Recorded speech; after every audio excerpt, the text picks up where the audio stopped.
اهلا وسهلا بيك في حلقه جديده من بودكاست مصدر دخل، البودكاست اللي بيتكلم في كل ما هو متعلق بالفلوس والبيرسونال فاينانس وحالتك الماديه. وحلقه النهارده مهمه جدا لان احنا هنتكلم عن حاجه اسمها سيرفيس بيزد سورس اوف انكم، مصدر دخل مبني على الخدمه. احنا اتكلمنا في حلقه قبل كده لما كنا بنفصل الطرق المختلفه اللي بتعمل فلوس، اتكلمنا ان في ناس بتبيع حاجات ملموسه وده شق البرودكت او المنتج، وده شق التجاره. وبعديها رحنا للناحية التانية وهي كانت الناس اللي بتقدم خدمات غير ملموسة أو خدمات ديجيتال رقمية أو خدمات مبنية على حاجة هو بيقدمها بنفسه بتعبه هو بمجهوده هو، ودي سميناها السيرفيس أو الخدمة. وطبعا كان في الشق الثالث وهو الكونتنت او المحتوى، ودي ممكن نتكلم عنها في الاخر. احنا النهارده عايزين نركز اكتر في الحته اللي في النص وهي حته الخدمه. عايزين نتكلم على ليه السيرفيس بيزد سورس اوف انكم عامه ده حلو قوي، وليه انت ممكن دي تكون احسن فرصه ليك انك تستغله، وليه في الزمن ده بجد سهل قوي ان انت تستغله عشان تعمل منه فلوس، وليه هو احسن لك من الحاجتين التانيين اللي هي المنتج او التجاره عامه والكونتنت. والكونتنت صراحه هنتكلم فيه مش هكدب عليك. واخر حاجه هديك شويه امثله حيه للسيرفيس بيزد سورسز اوف انكم، ازاي تقدر الفاليو بتاعتك او القيمه بتاعتك تحولها للسيرفيس بيزد سورسز اوف انكم المختلفه.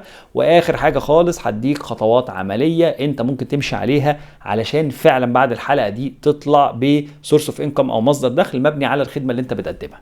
فسريعا جدا لو انت مش عارف او لو مش فاكر، فالسيرفيس بيز سورس اوف انكم هو مصدر دخل مبني على خدمه، في الاغلب بتكون حاجه غير ملموسه. وفي الزمن اللي احنا فيه الحاجات المشهوره قوي هي الخدمات اللي بتتقدم على الانترنت زي الفوتوشوب والبرمجه والحاجات دي كلها. ولكن عايزين يعني الحاجات دي انت عارفها، عايزين نزود الحاجه الزياده اللي انت ممكن تكون مش واخد بالك منها، وهي فكره لو انت شخص عنده خبره معينه او عنده معلومات معينه في مخك ربنا رزقك بيها، او من خبراتك في الدنيا او في مجال عملك بنيت انت الخبرة دي هي معلومات قيمة، وفي الاغلب احنا بنركز انا هورثها لاولادي. ولكن اللي انت مش قادر تفهمه ان في زماننا ده اي خبرة موجودة عندك ايا كانت هي ايه، انت النهاردة ممكن تبيعها بشكل سيرفيس او بشكل منتج رقمي. فعشان كده السيرفيس بيست موديل ده كبر قوي لدرجة ان بقت اي معلومة في العالم تقدر تحولها لده. والمثال اللي دايما بضربه هو الولد اللي كان عنده اعتقد 13 سنة وكان بعت لي رسالة على الانستجرام بيقول لي انا عملت فلوس من المحتوى بتاعك. فبدأت اسأله اكتر انت في السن ده ما شاء الله عملت فلوس ازاي؟ فقال لي انت قلت لي يا وائل اشوف القيمة بتاعتي، فانا لقيت ان انا بلعب لعبة فورتنايت على البلاي ستيشن حلوة قوي وشاطر قوي فيها. فعشان كده قررت ان انا هنزل زي خدمة على موقع مش فاكر موقع يعني عمل حر فريلانسنج يعني، وقال هنزل خدمه ان انا بعلم الناس ازاي يلعبوا فورتنايت. وبيقول لي هو باع الخدمه دي مش عارف 100 مره، والخدمه كان سعرها مش عارف $10 ولا $20. فالراجل ما شاء الله عمل مثلا $1000 وده عنده 12 سنه ولا 13 سنه. هي الفكره في كده ان هو بالنسبه له في السن ده وفي المحتوى ده وفي المستوى ده هو شايف ان دي معلومه عندي، انا شاطر، انا بعرف اعمل الحاجه دي وانا شاطر فيها، فانا اقدر احول الحاجه دي بالحلقه بقى اللي فاتت بتاعت البودكاست اللي هي المونيتايزيشن، اقدر اقدم خدمه ان انا اعلمك الحاجه دي. وهو ده بالظبط اللي انا جاي اتكلم عنه. لو في ولد صغير كده قدر يطلع حاجه معينه في مخه بناء على خبراته او حياته ويحولها لمصدر دخل مبني على خدمه ان هو ادى وقته ومجهود انه يعلم الولد اللي قدامه، يبقى كل انسان في الدنيا اكيد عنده حاجه يقدر يعلمها للناس اللي قدامه. وعشان كده السيرفيس بيس موديل احسن حاجه. طيب تعالى ندي شويه اسباب رسميه لما نيجي نقارن السيرفيس بيس موديل بحد يقول لي ولا انا عايز افتح شركه وستارت اب، او حد يقول لي انا عايز افتح تجاره ومصنع وتصنيع والكلام ده كله. بكل بساطه لان اول حاجه وهي حاجه بديهيه جدا، السيرفيس بيس موديل ده اصلا مبني على فكره ان هو مش محتاج راس مال. الاسيت الوحيده، الاصول الوحيده، الحاجه الوحيده اللي مهمه لازم تكون موجوده وانت معتمد عليها 100% هي وجودك انت شخصيا في البيزنس. لان الولد اللي عمل الكورس ده او اللي علم الناس اللعبه دي الشطاره جواه، هو اللي بيعرف يعلم الناس، هو اللي متعلم اللعبه كفايه انه يعلم الناس. من غيره مفيش مصدر دخل. فالمصدر دخل معتمد عليه على المدى البعيد ده طبعا مش حاجه سستينبل، مش حاجه كويسه. ليه؟ لان لو في حاجه معتمده عليا انا كشخص بعدها انا توفيت فمصدر الدخل هيقف حالا خلاص، فدي طبعا مش حاجه سستينبل. بس احنا لسه عايزين نبدا نخش في المجال بتاع الفلوس ده والبيزنس والكلام ده كله، فاحنا لسه في الاول هي دي الطريقه اللي نخش بيها.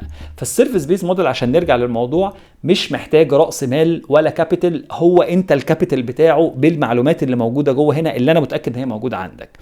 تاني حاجة، ده برضو بيقلل نسبة المخاطرة، لان انت ما بتخسرش حاجة تقريبا، ولا فلوس ولا اي حاجة. اخرك هتقول والله انا خسرت مجهود ووقت، ومفيش حاجة اسمها خسرت مجهود ووقت، لان المجهود والوقت اللي انت حطيته في السعي ده بيديك خبرة زيادة، هتعرف في يوم من الايام تستغلها علشان ما تقعش في نفس الغلطة، او علشان تعلم الناس ما تقعش في الغلطات، او علشان تعمل مهارة جديدة. سيرفيس بيس موديل.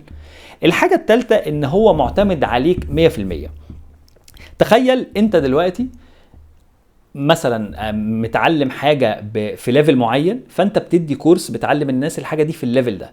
انت لو خدت قرار الواعي ان انت هتبدا تاخد كورسات زياده وشهادات زياده في نفس المجال ده، فعليت ليفل زياده، انت بقى عندك فرصه انك تنزل كورسات في ليفل اعلى. فكل ما بتستثمر في نفسك اكتر، كل ما بتشوف حاجات اكتر، فخبراتك تزيد اكتر، كل ما انت بقى عندك الفرصه انك تعمل سيرفيس بيز موديلز اكتر.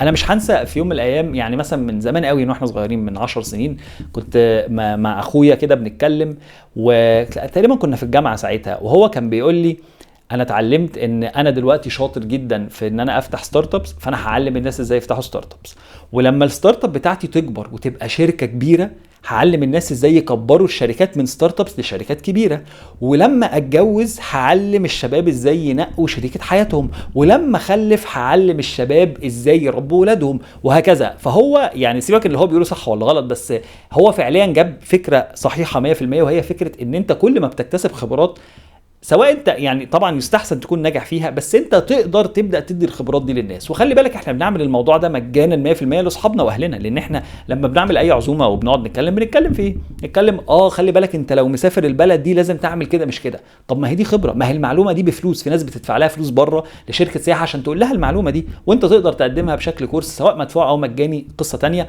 ولكن هي معلومه مفيده. فعشان كده دي طبيعه النفس البشريه، ان كل حاجه عندنا بتبقى معلومه. وهقول الجمله دي مع اني قلتها في الحلقه اللي فاتت ودايما بقولها، يعني لو انت بتعمل حاجه مجانا لله وللوطن، للناس اللي حاسه ايه ده، هو كل معلومه هنعملها بفلوس، ده ايه الطمع ده ايه الجشع ده؟ لا، لو انت بتعمل حاجه لله وللوطن ما شاء الله عليك، ودي حاجه حلوه جدا، وربنا يوفقك، واتمنى يكون عندك مصادر دخل تانية عشان ما تفلسش، وان شاء الله تاخد الثواب. ولو انت بتعمل حاجه بفلوس، مفيش عيب ومفيش غلط في ده، مفيش عيب ومفيش غلط في ده، عادي يا جماعه. الفلوس مش غلط ولا حرام، ولا البيزنس غلط وحرام، والمعلومه فعلا بفلوس، وواحد تاني بيديها مجانا، وفي ناس هتدفع لك برضه فلوس عشان تاخدها. يعني الموضوع واسع، ما فيهوش غلط ولا اي حاجه خالص. نرجع بقى للموضوع بتاعنا، ان تاني من مميزات سيرفيس بيست سورس اوف انكم ده، ان هو معتمد عليك ومعتمد على وقتك. يعني انت النهارده بتشتغل ساعتين، عملت مبلغ، بكره عملت كورس 10 ساعات، بعد بكره عملت كورس 50 ساعه، بعد كده عملت ورشه 6 ايام، فانت برضو ده معتمد على مجهودك ووقتك وخبراتك ووقتك. واخر حاجه خالص وهي السوشيال ميديا. انت متخيل ان احنا في زمن ان في شباب بتنزل فيديوهات ملهاش اي معنى، بجوده وحشه، بصوت وحش، بموبايل وحش، على تيك توك، وبتجيب 100,000 مشاهده ولا مليون مشاهده؟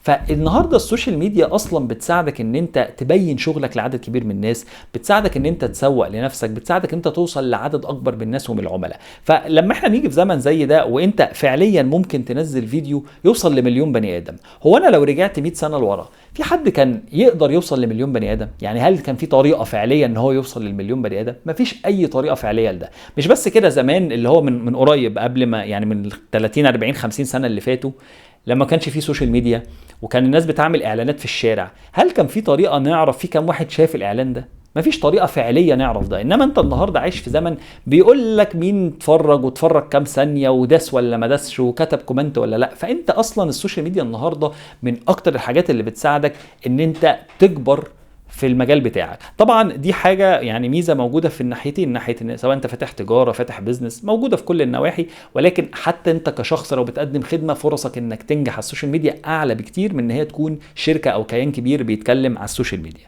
فهي دي الاسباب ان انت المفروض تفكر في السيرفيس بيس موديل. طبعا هقول لك اسباب اخرى ان انت ممكن تكبر اسرع بكتير قوي، ممكن الدخل كله بيكون داخل في جيبك، ما بيكونش داخل في مرتبات ناس وحياة ناس وحاجات كده يعني. ففي مميزات تانية كتير، ولكن دي جوه البيزنس قوي، لما ان شاء الله تبدأ هتفهمها كلها. طيب خش على الحاجة اللي بعد كده، وهي الامثلة. يعني ايه؟ يعني انا دلوقتي يا وائل مقتنع ان انا محتاج اعمل سيرفيس بيست موديل، بس انا فهمني يعني ايه، يعني فهمني حاجه كده شاور لي على حاجه قول لي هي دي السيرفيس بيست. فانا هقول لك والله عني انا المثال اللي دايما بضربه، انا كنت شغال كوبي رايتنج فريلانسر، يعني فريلانسر في مجال الكتابه عامه، يعني بكتب اي نوع كتابه.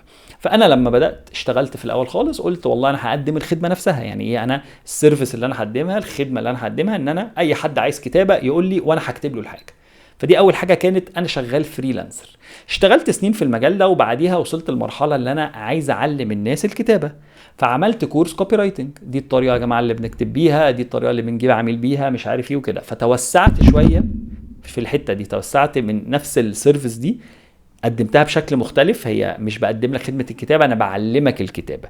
بعديها رحنا على الشق الثالث وهي الكونسلتنسي او الاستشاره، وهي فكرتها ان انت هي ليها جزئين. جزء ان انت بتدي استشاره لشركه محتاجه كتابه، يعني في مثلا محل هدوم مشهور قوي في مصر، براند كبير قوي، قال لي احنا عايزينك تكتب لنا الموقع الجديد بتاعنا والكامبين الجديده بتاعتنا.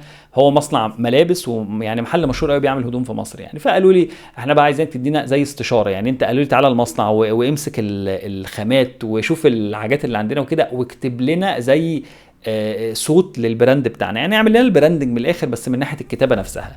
فده مثلا دي كونسلتنسي، انا اديتهم استشاره ازاي الكوبي رايتنج ده نعمله بشكل ان هو يليق بالبراند بتاعك وكده، استشاره فقط. طيب في الناحيه الثانيه ان انا ممكن ادي استشاره لكوبي رايترز، واحد شغال كوبي رايتر عايز يجيب عملاء اكتر، فبديله استشاره ازاي تزود العملاء بتوعك مثلا، او ازاي تكتب احسن، او ازاي تخلص كتابات في وقت اقل مثلا، يعني حاجات بالشكل ده. طيب في حاجه اسمها منتورشيب، ان انا في واحد انا ببقى المنتور بتاعه، هو بقى شايف ان انا عندي خبرات كبيره، فانا بديله مثلا والله ساعه في الاسبوع، كل ساعه بفولو اب معاه انت عملت ايه في البيزنس بتاعك، في السيرفيس بتاعتك، طب عملت ايه مع العميل ده وهكذا. فده شغل منتورشيب شبيه للكونسلتنسي بس هو ليه موديل مختلف. بعد كده قررت طب ما اعمل بروجرامز، يعني ايه؟ يعني ما اجمع ناس، وبدل ما يبقى كورس متصور ونازل اونلاين، ما ننزل يا جماعه والله 4 ايام كل يوم 4 ساعات هننزل هنعمل بقى ورش كوبي رايتنج، هعلمكم الكتابه، اعلمكم ازاي تجيبوا عملاء، ازاي تعملوا بورتفوليو، الكلام ده كله. فده بقى بروجرام وورشه. بعد كده عملت ديجيتال برودكتس، منتجات رقميه. يعني ايه؟ يعني والله انا عرفت ان مثلا الناس اللي بيكتبوا بيبقوا محتاجين يتعلموا ستايلات الكتابه المختلفه، وفي 16 ستايل كتابه مختلف. فعملت كده زي كتيب صغير قوي اونلاين كله على كانفا مثلا، عملته حطيت فيه 16 نوع وشرحت كل نوع كده بشكل تفصيلي ومش عارف ايه، وبقيت ببيع الكتاب ده مثلا ب$5 ولا ب$10 ولا باي رقم يعني. فدلوقتي الناس اللي عايزه تخش في الكتابه بدل ما تشتري كورسات وكده، هم بس عايزين يتعلموا انواع الكتابه المختلفه، يقدروا يشتروا الكتيب ده. فدي بقت سيرفيس زياده انا بقدمها. والخطوه اللي بعد كده كتبت كتاب، رحلتي من راجل مفلس الى كوبي رايتر بيقبض $10,000. كتاب كاتب فيه رحلتي وخبراتي وانا استفدت ايه وانت استفدت ايه وانت ازاي تقدر تعمل نفس الحاجه والكلام ده كله. كتاب عادي 200-300 صفحه، ولكن عملته برضو ديجيتال اونلاين، ما كتبتوش بايدي ومش ببيعه في مكتبه بره، ببيعه اونلاين فقط عادي جدا، وده ببيعه مثلا ب$30-40. ده مثال برضو.